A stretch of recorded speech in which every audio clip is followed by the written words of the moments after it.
32 साल एक शादी में रहे और जहाँ पे आप बिल्कुल खुश नहीं थे, टॉर्चर होता था, अब्यूज़ होता था और बच्चे भी आपके साथ थे।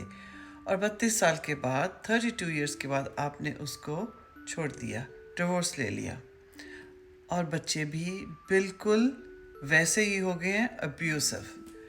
ऐसा क्यों होता है? बच्चे जब छोटे होते हैं उनको नहीं पता होता अब्यूज़ क्या है, ये नॉर्मल है या अब नॉर्मल चीज़ें हो रही हैं। वो देख रहे होते हैं, वो एकदम स्पंज की तरह होते हैं, वो अब्जॉर्ब कर रहे होते हैं अपने आसपास का माहौल।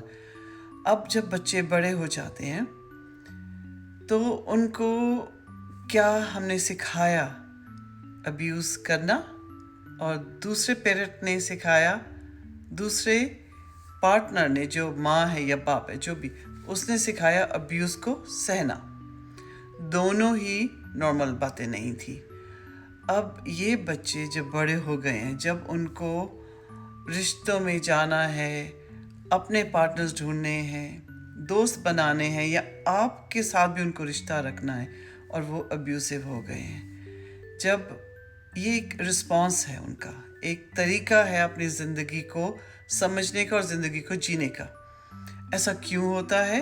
क्योंकि जब वो बच्चे छोटे थे उनको उनके केयर गिवर जो आप थे या उनके पिता थे, उन्हें एक सिक्योर अटैचमेंट देना चाहिए था, सेफ्टी वाला, जहाँ बच्चों को लगे कि ये जो दुनिया है आसपास की, ये बहुत सेफ है, सुरक्षित है। पर क्या मिला उनको? Abuse, torture. उन्होंने अब वही इंटरनलाइज कर लिया, और अब जब बड़े हो गए हैं तो उनके अंदर एक पर्सनालिटी डिसऑर्डर आ गया, एक अटैचमेंट डिसऑर्डर आ गया, जिसकी वजह से अब वो जो भी रिश्ता बनाते हैं वो अब्यूसिव होता है, और वो ऐसे फाउंडेशन पे है जहाँ पे वो हमेशा अनसेफ महसूस करते हैं, असुरक्षित महसूस करते हैं। तो ये उनका इमोशनल रिस्पॉन्स है, ये उनका रिएक्शन है बाहर की दुनिया के लिए। जो उनके मन के अंदर की स्टेबिलिटी थी, मन के अंदर की जो स्ट्रॉन्ग मजबूती थी, होनी चाहिए थी, वो नहीं रही।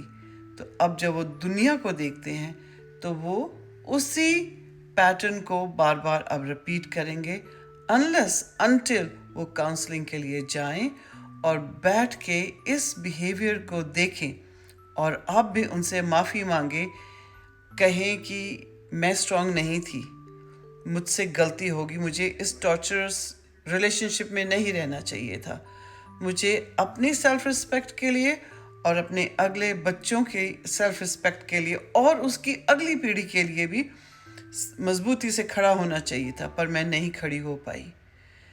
और दूसरा पार्टनर तो शायद माफ़ी मांगेगा ही नहीं, क्योंकि वो अब्यूसिव है। और ये पैटर्न तब तक चलता रहता है जब तक हम ये पैटर्न तोड़ते नहीं हैं। तो अगर ये हम सोचें कि हम शादी में इसलिए रह रहे हैं क्योंकि हमारे बच्चे हैं, हम कहाँ जाएंगे, तो ये बहुत ज़्यादा गलत सोच है।